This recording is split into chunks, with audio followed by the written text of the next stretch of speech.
શહેરની લિંબાયત પોલીસે આર્મ્સ એક્ટના ગુનામાં છેલ્લા 1 મહિનાથી નાસ્તા ફરતા આરોપીને ઝડપી પાડી.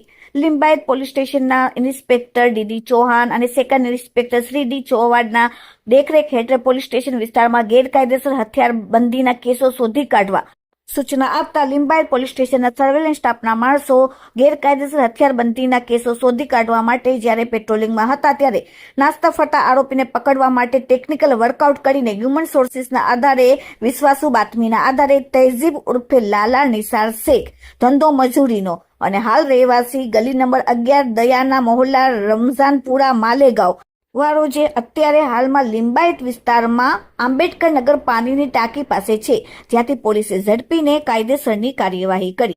આરોપી આર્મ્સ એક્ટના ગુનામાં છેલ્લા 1 મહિનાથી નાસ્તો ફરતો હતો. Bureau report, daily India TV, Surat.